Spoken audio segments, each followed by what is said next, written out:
Kami matagal ng deboto, ate ko pa lang hanggang sa namatay. Tapos ngayon, kasama ko na lahat ng anak ko, siya rin lahat ng anak niya, mga pamangkin ko, kasama ko na lahat, mga apo.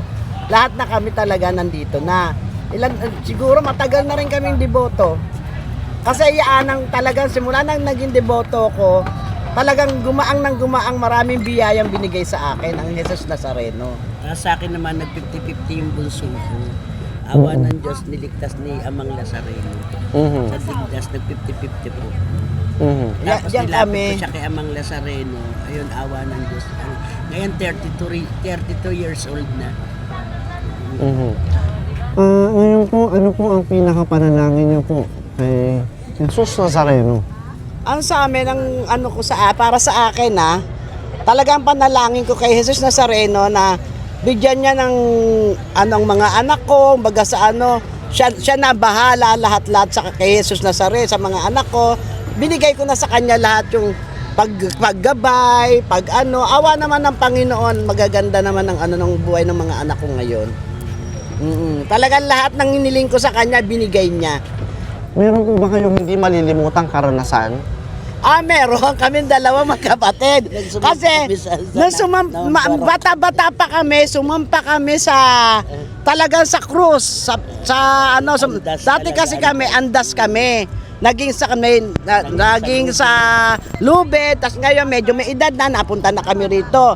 Nung sumampa ako sa andas, unang-unang sampak ko, kasama ko siya, muntik nang naputol ang leeg ko.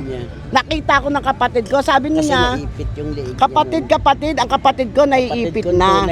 Oo, sabi niya. Talagang kung hindi maano. Tapos, pangalawang sama ko, nakasampa kami ng andas, okay lang, kahit nahubaran ako. Nahubaran kami dalawang kambal dahil nahatak nga yung short namin, yung pantalon namin Hindi naman sa talagang nalabas ang puwet ko na talaga kaming magkambal kasi nga, siyempre nakaano ka sa andas. Pero okay lang ako, sabi kong gano'n, basta nakapanik ako. Simula nung nakapanik kami, okay naman ang buhay namin. Hindi katulad nung araw, talagang halos wala kami, ang hirap kami talaga.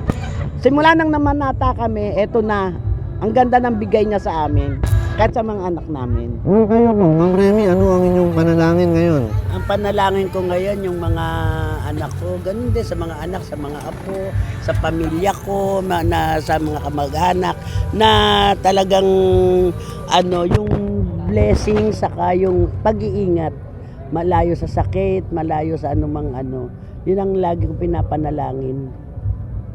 Yun lang ang ko sa kanya.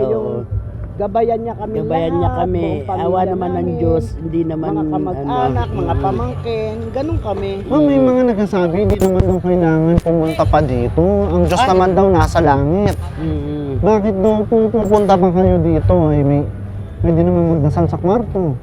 Totoo yun. Totoo yun. Kahit kami minsan pag talagang di na kaya. Kami talaga siguro, panata na talaga namin yan na kahit mahirapan kami, kami, talagang bibit-bitin ko ang buong pamilya ko rito. Dahil sa kanya. Dahil sobra talagang blessing ang binigay niya sa amin. Maraming salamat po, Ma'am Remy, Ma'am Rosario. Ito po, mga kamag-anak niyo po. Lahat yan, mga apo na yan. Nakita po natin, ayan, apo, So, ito, yan, apo. Yan, kanilang mga kaanak. Maliliit. Mag-hello kayo. Ilang taong ka na? Ilan taon ka na, Rocky, na? 11? Bakit ka nandito ngayon? Bakit daw nandito ka na? Nandito po ako para po kay Nazareno. Anong pangalan mo nga uli? Sorry? Kina. Ano spelling? Q-U-E-N-N-A. Q-U-E-N-N-A. E-N-N-A. Anong apelyido mo, Quina? Lihonia Gan. Ha? Gan po, Gan. Gan. Quina Gan. Anong pinagdasal mo ngayon? Pinapagdasal mo ngayon? Sana po na makahawak po kami kay Nazareno ngayon. Dahil? Kasi para po sa future namin at para po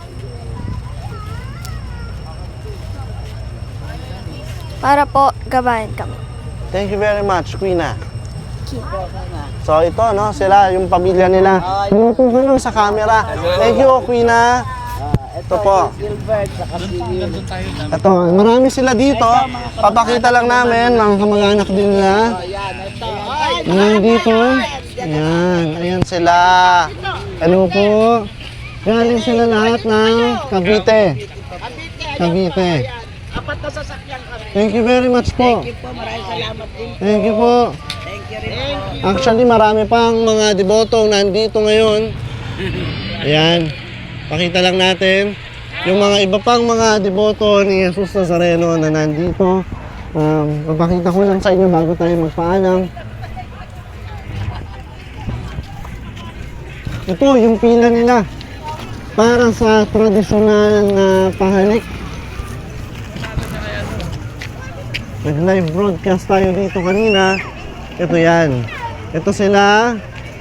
Ilang oras nang nakapila para lang makahalik, makapagdasal sa harap ng imahen ni Jesus Nazareno sa Quirino Grandstand. So, ito. Ito po, yun po. Ayan. Pagpapakita ng debosyon ng mga ordinaryong Pilipinong Katoliko dito sa Maynila. Ngayon January 8, ang tradisyonal na pista ni Jesus Nazareno ay sa January 9. Bukas yan. Naku, milyon-milyong mga tao ang inaasahan natin dito sa Maynila para magdasal at magpasalamat sa Poong Nazareno. Sundan nyo ang coverage namin dito sa The Religion Reporter. Ako po, si Paterno S. Maquel, ang inyong Religion Reporter.